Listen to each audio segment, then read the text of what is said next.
Hello friends. मैं आपका pharma consultant दोस्त Lalit Kaushik from RB helpline pharmacy.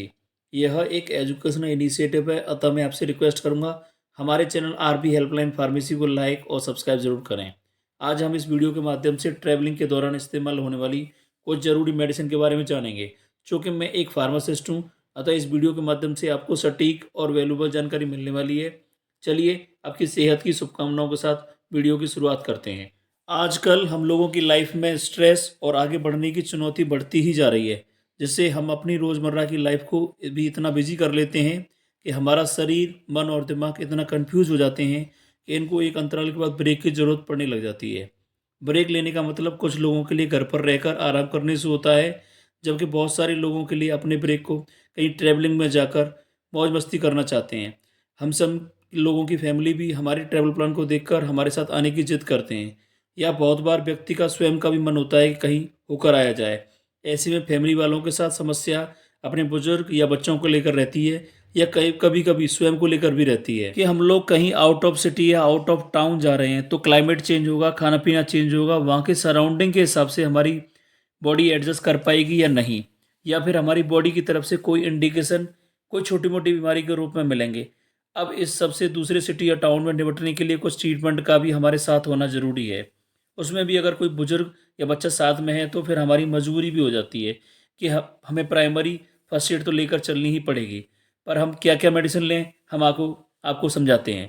अच्छा, एक बात और क्लियर कर लेते हैं, इन मेडिसिन को साथ रखने का मतलब सिर्फ फिजिकली फिट लोगों के लिए है, जिसमें कि कोई अन्य बीमारी से पीड़ित लोगों के लिए कोई भी एडवाइस नहीं है। किसी बीमारी से पीड़ित लोगों के लिए तो अपनी मेडिसिन इसके अलावा अलग से रूटीन के हिसाब से रखनी ही है। जैसे अस्थमा वालों को अपने इनहेलर या अन्य कोई दवा जो भी साथ चल रही है वो कैरी करनी है। डायबिटीज़ वालों को अपनी पूरी डोज, अगर इंसुलिन भी चल रही है तो वो भी आपको कोल्ड चेन को मेंटेन करते हुए कैरी करनी है, क्योंकि सराउंडिंग चेंज होते ही हमारी बॉडी की रेगुलर प्रक्रिया पर फर्क पड़ता है। अब जो मेडिसिन आपको कैरी करनी है, उन मेडिसिन की बात करें तो ट्रैवलिंग के दौरान या विजिट के दौरान वॉमिटिंग की शिकायत कॉमन रहती है।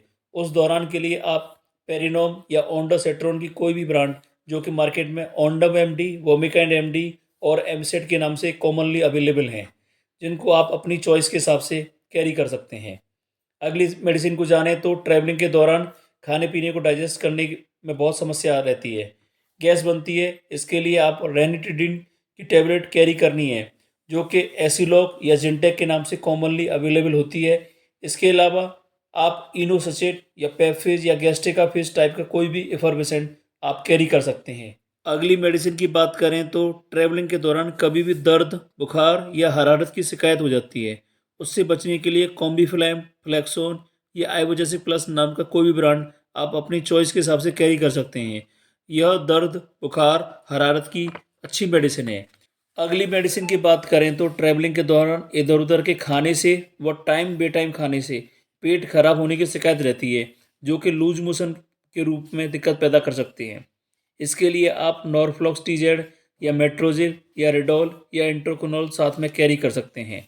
अगली मेडिसिन की बात करें तो ट्रैवलिंग के दौरान बॉडी को डिहाइड्रेशन से बचाने के लिए ओआरएस और इलेक्ट्रोल कैरी कर सकते हैं, क्योंकि अगर बॉडी डिहाइड्रेट होगी तो हमें जल्दी जल्दी थकान होगी। अगर बॉडी के इलेक्ट्रोलाइट बैलेंस मेंटेन रहेंगे तो वो एक्टिवनेस बनी रहेगी। उसके लिए ओआरएस या इलेक्ट्रोल बेस्ट ऑप्शन है, जो कि आप कैरी कर सकते हैं। अगली मेडिसिन की बात करें तो ट्रैवलिंग के दौरान पेट दर्द की शिकायत कॉमनली रहती है। उसके लिए आप मेफ्टिल स्पास या मेफिस्पास या सुपर स्पास नाम के टेबलेट को कैरी कर सकते हैं। अगली मेडिसिन की बात करें तो ट्रैवलिंग के दौरान वेदर चेंज होने के कारण हमें कभी भी सर्दी जुकाम जैसी शिकायत हो सकती है, क्योंकि बॉडी एक जैसे माहौल में और मौसम में रहने की आदी होती है।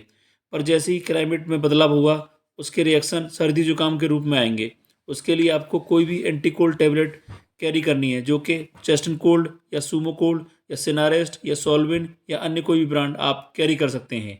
इसके अलावा आप खांसी से बचने के लिए कोई भी कफ सिरप या लॉजेंस जैसे स्ट्रेप्सिल्स, कॉफसिल्स या कॉफलेट या हनीटस आप कैरी कर सकते हैं। साथ ही आप एलर्जी की टेबलेट साथ में कैरी कर सकते हैं, जो कि सिंपल सिट्रिजिन या लीवोसिट्रिजिन आप अपनी चॉइस के हिसाब से ले सकते हैं। इसके अलावा भागदौड़ के दौरान चोट लगने का या गिरने का डर लगा ही रहता है। इसके लिए आप कोई भी मसल रिलैक्सेंट, डिक्लोफेनिक जेल या स्प्रे आप कैरी कर। इसके अलावा आप इमरजेंसी के लिए एक छोटा सेवलॉन, बीटाडिन या सेप्लाडिन ऑइंटमेंट, छोटी कॉटन और बैंडेज यानी कि सफ़ेद पट्टी भी कैरी कर सकते हैं। इसके साथ ही कुछ बैंडेड भी डाल लें तो वो अच्छा रहेगा। और आज के दौर के हिसाब से सैनिटाइज़र और मास्क तो कैरी करना कंपलसरी है ही। तो आखिर में फ्रेंड्स, मैं उम्मीद करता हूँ ट्रैवलिंग मेडिसिन किट के बारे में हमने आपको जो भी जानकारी पहुँचाई है वो आपको वैल्यूएबल लगी होगी। फिर भी आपका कोई सवाल है तो उसे कमेंट सेक्शन में जाकर लिख सकते हैं। मैं उसका जवाब जल्द से जल्द देने की कोशिश करूँगा। अगर आप नए हैं और अपनी हेल्थ को लेकर कॉन्शियस हैं तो हमारे चैनल आरबी हेल्पलाइन फार्मेसी को लाइक और सब्सक्राइब ज़रूर करें। ओके फ्रेंड्स, फिर मिलते हैं ऐसे ही किसी नॉलेज वाली वीडियो के साथ। Till that, stay blessed, stay fit and stay inspire. Thank you.